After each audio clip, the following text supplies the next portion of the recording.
noite, pessoal, meu nome é Gabriel e estamos aí para gravar mais um vídeo no canal Fisiologia com Gabriel Pito. E eu vou estar pulando vídeo de proteínas para estar falando de um assunto muito legal com vocês. Inclusive hoje eu trouxe até um artigo para a gente estar discutindo, que é a relação dos hormônios com o exercício físico. Na verdade, o sistema endócrino, né? O sistema endócrino ele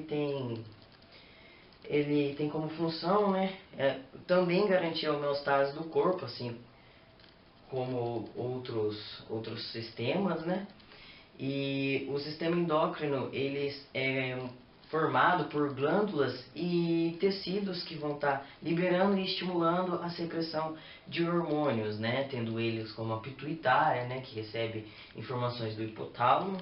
Temos depois que é a pituitária, a hipófise, né? A hipófise anterior e posterior, que se caracteriza na adenohipófise e neurohipófise, cada uma liberando seus respectivos hormônios. Temos também o pâncreas, o fígado também libera hormônios e por aí vai. Temos várias glândulas e tecidos que vão estar responsáveis por essa liberação e estímulo. Eu vou estar falando hoje mais especificadamente sobre o cortisol, o GH e a insulina. Deixa eu pegar a caneta. Então vamos colocar aqui. Vou estar falando, até porque o artigo que a gente vai estar discutindo é sobre eles, né? Então hoje a gente vai estar falando sobre o GH, o cortisol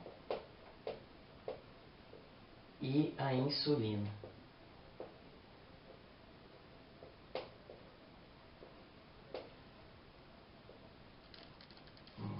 Meio feinho aqui, mas só para a gente não esquecer. O GH, como todo mundo sabe, ele é o famoso o hormônio do crescimento. Ele é muito importante na nossa fase infância, adolescência, né? E que ele vai estar atuando no nosso crescimento. Ele também existe o caso da sua hipersecreção, que vai estar ocorrendo casos como a acromegalia, a sua hipossecreção, que vai estar acontecendo o nanismo, né?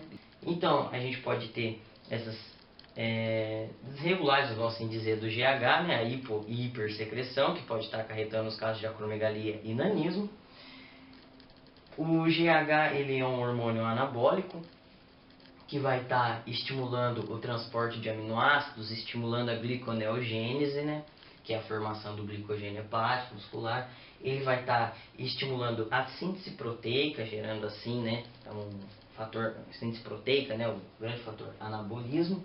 Ele também vai estar estimulando a lipólise, vai estar estimulando a secreção de IGF-1, que é um hormônio também que é liberado pelo fígado, que tem o fator de crescimento semelhante à insulina. Vai estar atuando em resposta ao GH, também é muito importante em relação ao fator crescimento.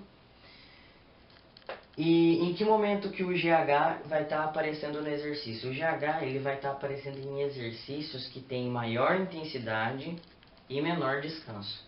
Em exercícios que têm muita intensidade e tem um intervalo grande de descanso, a liberação de GH não vai ser tão significativa assim. Beleza? Então lá no artigo a gente vai estar discutindo mais isso. O cortisol. O cortisol é um glicocorticoide, é um hormônio hiperglicemiante, assim como o GH também, que é um contrarregulador à insulina, né? Tem um efeito antagônico à insulina, assim como o glucagon, que também é um hormônio que é liberado, que não está aqui, mas também é liberado pelo pâncreas, assim como a insulina, e tem seu efeito antagônico à insulina. A insulina vai estar, que eu vou estar chegando nela depois, ela vai estar retirando a glicose em excesso da circulação e metabolizando ela. O glucagon, ele vai dar estímulos que vai aumentar, ele vai liberar, vai acontecer a quebra do glicogênio, vai liberar a glicose na corrente sanguínea, ele vai estimular o aumento da glicose sanguínea, que é ao contrário que a insulina vai fazer, que é tirar o excesso de glicose. Então, o cortisol é um hormônio hiperglicemiante, só que ele é um hormônio catabolizante, que promove o catabolismo. Ele vai acontecer a quebra de tecidos, que é a proteólise. A proteólise vai ser estimulada pelo cortisol, tanto que o cortisol tem o seu aparecimento em atividades de endurance, tá? Que ele é como se fosse uma proteção para o nosso sistema. Ele vai estimular a proteólise, ele vai estimular a hiperglicemia para que a gente possa ter energia no estresse que é imposto ao nosso sistema em atividades de endurance. A insulina, como eu já comentei um pouco dela também. O cortisol é liberado, vou botar aqui, o cortisol é liberado pela pituitária também, pela adenohipófise, com estímulo do hormônio ACTH. A insulina, voltando, ela é liberada pelo pâncreas, né? Tem um efeito regulador da glicose no nosso sangue, né? Ela vai regular a glicose sanguínea. E ela vai estar sendo inibida em exercícios de alta intensidade que são prolongados, né? Porque vai acontecer a estímulo dos contrarreguladores dela, né? Então ela vai estar sendo inibida em atividades de endurance. Agora vamos partir para o artigo, que é a parte mais legal da videoaula. Vamos lá então, pessoal. Já estou com o artigo aqui na minha mão, ó. É um artigo que foi publicado na revista da Sociedade Brasileira de Medicina do Exercício e do Esporte. É um artigo de 2014, que vai estar falando aqui, ó, estudo do comportamento do cortisol, do GH, da insulina, após uma sessão de exercício resistido. O exercício resistido é os exercícios, por exemplo, que acontecem nas academias. O leg press, o supino reto, flexora, extensora. Eles analisaram aqui, foi cerca de 10 homens entre 20 anos e escolheram os exercícios de leg press e supino reto para estar avaliando essas taxas plasmáticas de cortisol, insulina e GH. A quantidade de repetição e séries foi 4 séries de 10 repetições a 70% da carga máxima das pessoas que estavam participando do estudo. E eles tinham cerca de 90 segundos, né, 3 minutos de descanso de um exercício executado para outro. Nesse estudo, resumindo para vocês, eles encontraram um aumento de GH e insulina e não encontraram grandes diferenças no cortisol. O que eles discutem aqui é que em outros estudos há um aumento de cortisol, mas no deles, por exemplo, não há, né? Por que não há? Como eles... São duas hipóteses que são discutidas aqui. O cortisol, ele é liberado em momentos de estresse, de endurance, como uma proteção, né? Ele é hiperglicêmico.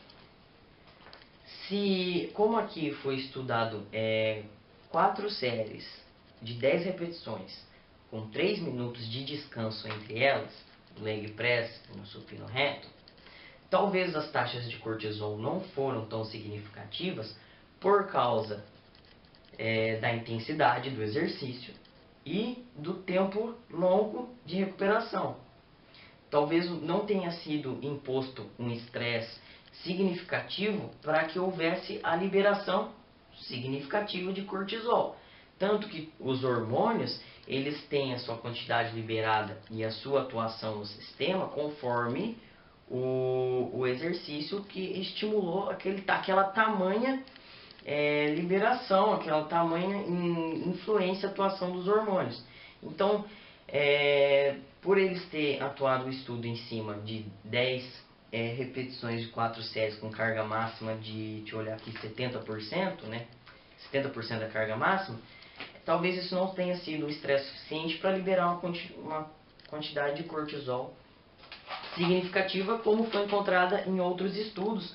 Por exemplo, ó, que analisaram o agachamento